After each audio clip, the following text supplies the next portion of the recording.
last leg of our top end trip, we're heading southwest from Kakadu towards Pine Creek to look for hooded parrot, a rare species with a very restricted range, found only in the savanna woodlands of the top end, west of the Gulf of Carpentaria, and dotted with the termite mounds in which the parrots nest.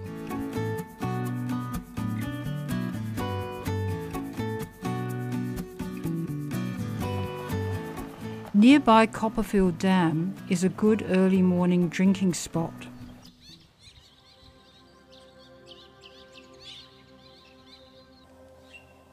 A couple of large pale-eyed Rajah shelduck, found mainly in northern Australia, as is the spectacular red-winged parrot.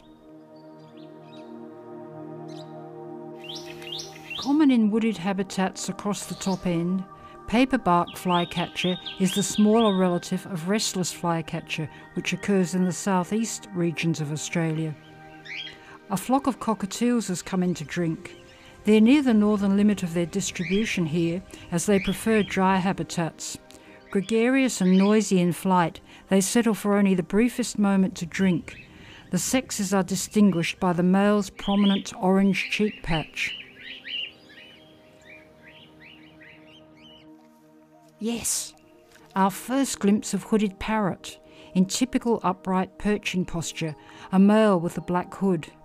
Usually in family groups consisting of several pairs plus juveniles. This party has come in for early morning bathing and drinking, giving us glorious views. The black-capped males are a beautiful turquoise green below, with a large golden patch on the shoulder, while the females and juveniles are a duller grass green. They're one of only 2 termite mound nesting parrots in Australia, the other being the very similar golden-shouldered parrot found only on Cape York Peninsula.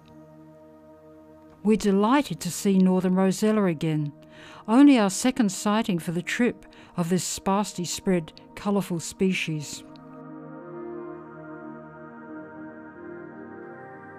Hooded parrots were once described as a race of golden-shouldered parrot because of their very similar plumage and breeding habits. However, these 2 species are now widely separated on different sides of the Gulf. The main plumage difference is the smaller blackish cap of the male. The golden-shouldered is even more restricted in range, found only in one area of Cape York, and is endangered due to habitat loss and increased predation. Hooded parrots are mainly ground feeders on seeds in dry open woodland and are partial to burnt areas. Fantastic. Savanna woodlands are the most widespread habitat in the top end, and the surrounds of the dam hold many other species. A small flock of white-breasted wood swallow, the largest wood swallow with an extensive range over North and East Australia. They prefer to be near water and to cuddle together when perching. Another widespread species, pied butcherbird. Smallest of Australia's 10 fairy wren species, the red-backed is also the only one with no blue colour in its plumage. It's found in the grassy understory in northern and eastern Australia. Adult males in breeding plumage are sooty black with a crimson back, while females and juveniles are brown, as are non-breeding males. This bird is a male in eclipse plumage. Well-watered woodland and tall open forest with cleared areas of scattered grass and herbs is ideal habitat for partridge pigeon. They avoid damp areas. They're superbly camouflaged until they stray onto a clear path, when they run ahead when spotted, preferring to stay on the ground, but eventually taking off with clattering wings. They're restricted to the tropics, and like hooded and golden-shouldered parrots, they form a species pair with squatter pigeon on the western side of the Gulf. However, squatter pigeon has a far more extensive range down the east coast. We're leaving Pine Creek heading south to Katherine. I'm particularly excited as this is taking us into finch country, my favourite birds. On the way, we're turning off to Edith Falls in the hope of finding small pools of water where birds will come in to drink. It's early morning, dry and very, very hot, but this is the spot.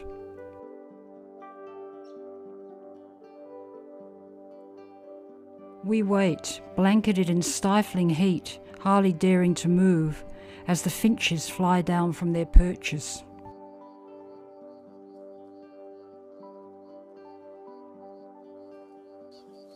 Fantastic! A flock of thirsty Gordians are suddenly scattered in front of us, hopping down to take their turn at the water's edge. What a thrilling sight! They're the most brilliantly coloured Australian finch. Unusually, they're polymorphic, occurring in 3 different head colours. Black is the commonest, with about a quarter having red heads, plus a rare yellow-headed form. The breasts are vibrant purple, contrasting with golden bellies, and the tail feathers are a beautiful blue. The females share the same colouring, but more muted. The immatures are pale below, with a greenish olive back, wings and tail. Many of these birds are in various stages of moult. Like other finches, they need to be near a water source, and especially in this extreme heat, they need to drink swiftly and often. They drink by the suck and tilt technique rather than the more usual sip and tilt of other bush birds, sucking water into their beaks, thus collecting a much greater amount and allowing them to drink more quickly. Their numbers and range have been greatly depleted in recent times, and they are now listed as endangered. This is due to the effects of grazing, destruction of habitat for mining, uncontrolled fires, and infestation from the air sac mite.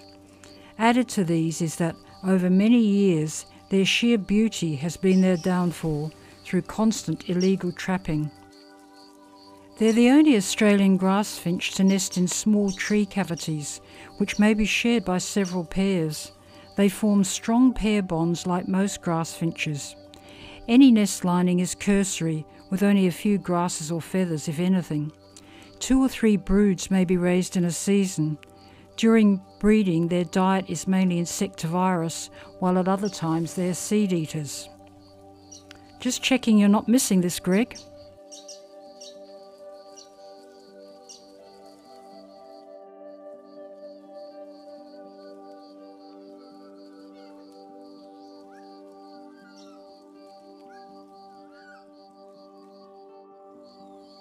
And just as suddenly they're gone, but thirsty birds are not.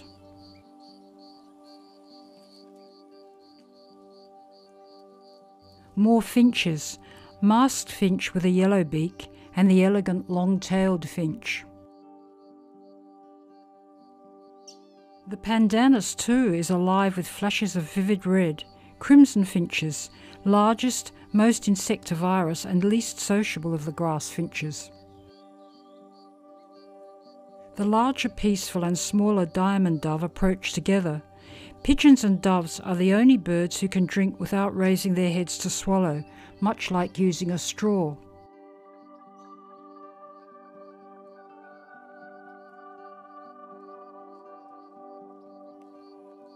Dwarfing the finches is great bowerbird. It's all in together for desperately thirsty birds. Honeyeaters are next, using another drinking technique, tongue drinking. They dip the tips of their beaks in the water and use their tongue bristles to collect fluid into the beak before quickly swallowing the water. Only small amounts of water can be gleaned this way, which necessitates returning to water for a quick drink at regular intervals. Last to appear is the cute little owl-faced, double-barred finch. We're pretty thirsty ourselves by now, and it's time to continue to Edith Falls, watched balefully by a brown goshawk who has been guarding his chick and keeping an eye on the banquet of small birds spread out below. This is a spectacular swimming hole, particularly inviting on such a hot day.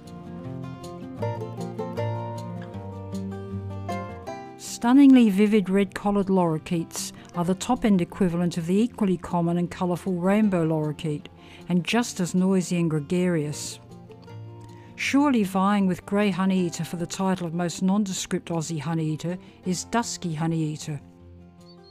Lemon-bellied flycatcher builds the smallest nest of any Australian bird. Jumping about in the branches, a family of grey-crowned babblers is constantly on the move, gleaning and chattering. Australia's largest babbler, it has the widest distribution, but numbers are declining in the southeast. Announcing himself with his usual raucous call, great bowerbird enters his bower to make some minor, well-considered adjustments to the decor, which will hopefully improve its amorous ambience. But his purple crest is not on display, so maybe he's not totally confident yet of the effect.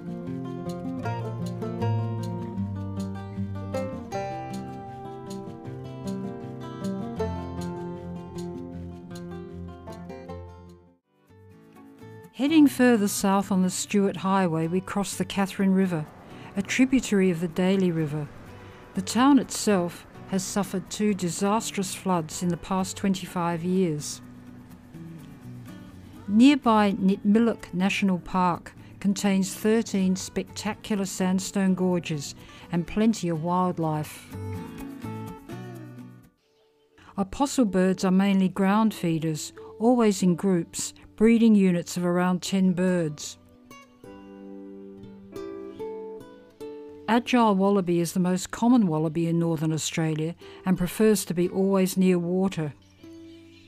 A noisy camp of little red flying foxes, smallest of the family and unlike other species in feeding mainly on nectar and hanging in clumps. In the extreme heat, this dollar bird is using gaping as a method of cooling.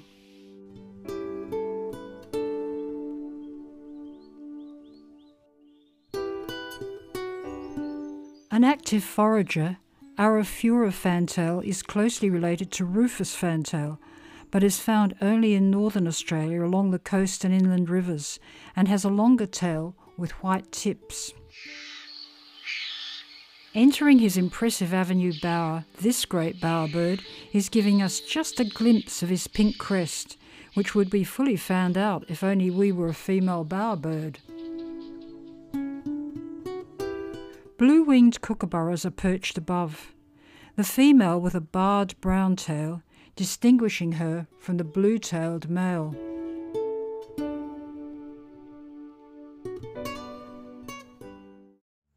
We're back at the campground. I'm getting swooped. It's the black-faced wood swallow.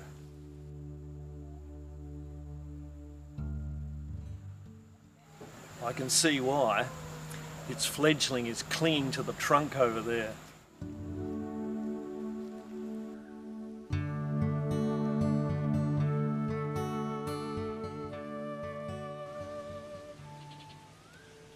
It's even more fiercely hot, and the birds are making the most of any opportunity of water. As usual, babblers make it a family affair. Yellow oriole, aka green oriole, has a striped yellow chest and belly, distinguishing it from olive-backed oriole with striped creamy white underparts. The very adaptable Australasian figbird is one of the commonest birds of the top end. That tenacious fledgling with the attentive parent is still clinging on.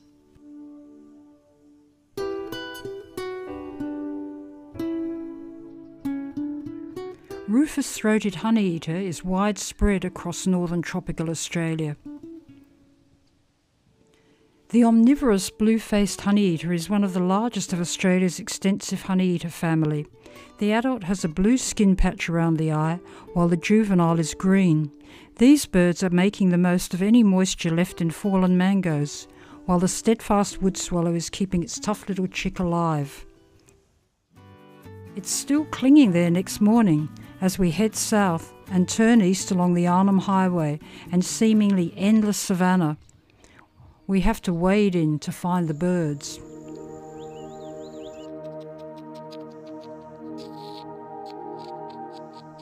We've heard the melodious, far-carrying cry of black-chinned honeyeater, not a common bird, and the northern race, golden-backed, is particularly beautiful, so we're keen to get close views. It differs from the southern race in having a golden rather than olive back and a green eye instead of blue, offset by its distinctive black cap. What a gorgeous bird. Time to pause and rehydrate, watched by brown falcon. But soon the ringing, persistent call of a tree creeper has us searching the trees again. The only tree creeper in this habitat is black-tailed tree creeper, the largest and darkest of the 6 Australian tree creepers. Thankfully, these birds like to keep in touch, which makes it just possible to locate them among the vastness of this open eucalypt forest. They glide down from the canopy of one tree, landing on the trunk of another and foraging. And now we can hear another bark forager, varied Satella, pileate, the black-capped race. This is as far south as we're going this trip, but on a previous trip we heard there was a nesting red goshawk further south at Mataranka and seized the opportunity to see this rarest of Australian raptors. The size of a little eagle, it specialises in taking birds, gliding possums and bats in mid-air, as well as arboreal lizards and snakes. Sadly, habitat clearance and fragmentation, particularly of tall riparian forests, plus inappropriate fire regimes leading to wildfires, has drastically reduced the numbers of this magnificent raptor, and it has become critically endangered in its southerly former habitat, barely hanging on in the north. From Katherine, we're taking the Victoria River Highway, heading southwest to Victoria River Crossing. This is amazing country, and a climb up the nearest sandstone escarpment gives wonderful views over the river and roadhouse.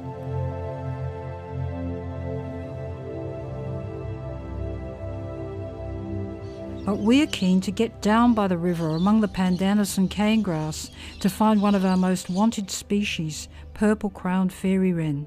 The largest of the fairy wrens and arguably the most beautiful of this most exquisite group of birds. It occurs very locally in vegetation fringing permanent rivers, much of which has been degraded by cattle grazing and burning. Another long walk and climb up a sandstone escarpment in search of white-quilled rock pigeon, close relative of the very similar chestnut-quilled rock pigeon of Arnhem Land. Both live on sandstone escarpments where they breed and even drink in the deep rock crevices. But even the thrill of finding our coveted bird after an arduous climb comes second to the stunning view of this magical country. Heading farther west towards Timber Creek, we're turning off to explore the unsealed, whimsically named Buchanan Highway. This is finch country, and we're looking for puddles. But first we spot little wood swallow. Then bingo, water plus finches, and we're excited to see a species we haven't seen before, Pictorella mannequin. A nomadic species following the rains and well adapted to the arid grassy plains of the north. It uses the sip and tilt drinking technique, but far more rapidly than most birds, minimising time spent at the waterhole. Mainly a ground feeder, it's more insectivorous than most grass finches and far more beautiful than we had imagined. In typical upright pose on a rock the same colour as its wings is the charismatic spinifex pigeon, an unmistakable emblem of the harsh arid interior in which it has evolved. Far more stately in retreat and much larger is Australian bustard, which can grow to 2 metres. We've arrived at Timber Creek in late afternoon, so we're heading straight out to a high point overlooking the river, hoping for finches to fly in for their evening drink. Galahs are wheeling about in alternate bursts of pink and grey. And we're in luck. Finches have arrived and are swaying about on the grass stems in front of us. The flock is predominantly chestnut-breasted manakins, a widespread and very sociable species. But we think we've spotted the one finch we have yet to see. Yes, it's definitely yellow-rumped manakin, a species that interbreeds with chestnut-breasted. And just to emphasise we're in finch heaven, a flock of exquisite starfinches has arrived, looking ethereal in the last rays of sunshine.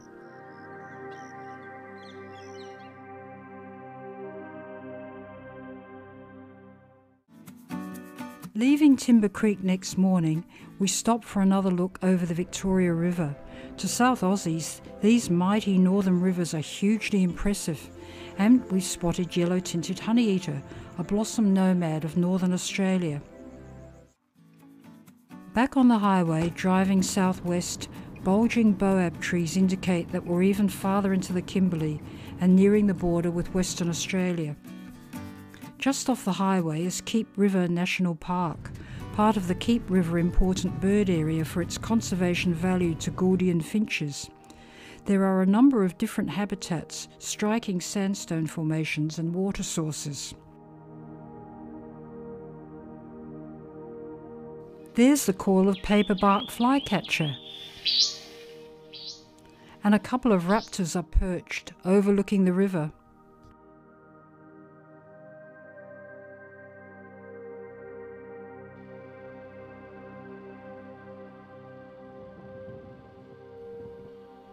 The unmistakable calls of red-tailed black cockatoo, which occurs widely over the tropical north.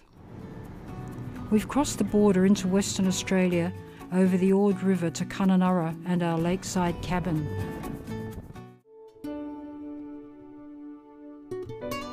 Greg has gone to look for birds, but right beside our cabin I've spotted a pair of buff-sided robins, sitting confidingly on a stump flicking their tails.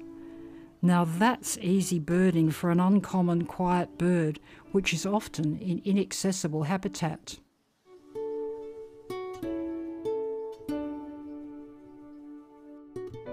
There are plenty of spots with seeding grass around Kununurra to continue to find finches. Starfinches prefer to feed on grass stems. With vivid crimson faces and white breast spots, they're aptly named. The female has slightly less red on her face, and juveniles are a dull olive brown. We've spotted a covey of brown quail, in typical upright posture, scurrying down the path and peering around, but they don't seem to have spotted us.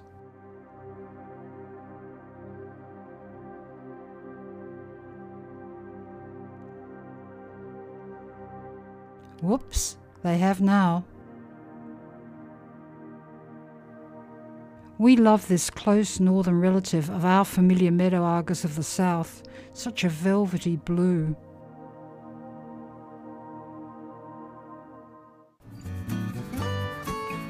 This morning we're visiting Lake Argyle, a freshwater lake with a greater water volume than Sydney Harbour, created by damming the mighty Ord River. On a previous trip, we took a boat trip out to an island to search for yellow chat, a rare localised species that is hard to find, as its habitats are remote, swampy, and often quite desolate, making access difficult. The male has a bright yellow head and underparts with a black crescent mark on its breast, and seems to glow golden in its drab environment. Females have a grey face with paler yellow underparts, and juveniles are an even paler version of the female.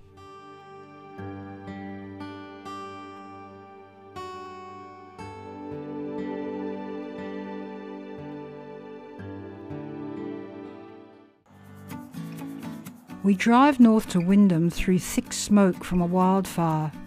This is a common occurrence in the top end, and it's interesting to note black kites and other raptors cruising the fire front to snatch up fleeing creatures driven out of hiding. Many observations have been made of these raptors grabbing up a smouldering stick and dropping it in a fresh patch of grass some distance away, both recently by firefighters and by Aboriginals, whose knowledge, of course, goes back for millennia. We're detouring to visit Margloo Billabong in Parry Lagoons Nature Reserve, an important waterbird feeding and breeding area. It's also a stopover for migratory waders from the Northern Hemisphere and has a great boardwalk over the water to enable close views.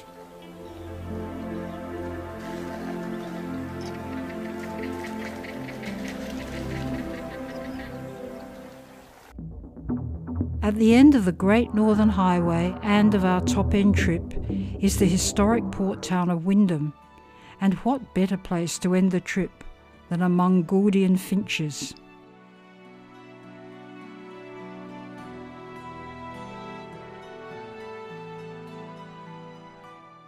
For other aficionados, here are the remaining Australian grass finches not seen in our top-end series. Plum-headed finch is found in eastern Australia on grassy slopes west of the Great Dividing Range, foraging mainly on seeds like most finches. The only Australian finch found in tropical rainforest, blue-faced parrotfinch is a scarce localised resident of far northeast Queensland. Shy and elusive, it shelters in dense vegetation on the periphery of grassy clearings. The introduced nutmeg manakin or spice finch ranges along the eastern seaboard. Black-throated finch is a finch of eastern tropical savannas whose range is severely contracting northwards as its habitat is destroyed. Seen around the waterholes of central Australia, painted finch or firetail inhabits rocky spinifex-covered hills and ranges and is superbly adapted to this harsh, arid environment. Zebra finch is common and widespread across large areas of Australia, being an eruptive breeder in suitable conditions with available water. Red-browed finch is another firetail found commonly down the east coast where seeding grass proliferates. The quiet and unobtrusive red-eared firetail is very localised to the southwest coast of Western Australia.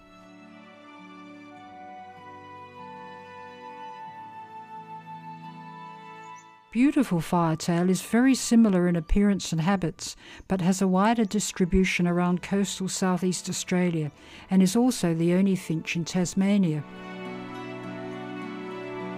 Competing for most dazzling of this fascinating family, diamond firetail occupies drier, more inland forests and open grassy woodlands of the southeast. That concludes our 4-part series on birding the top end of Australia, an exciting birding adventure. We hope you've enjoyed the journey with us.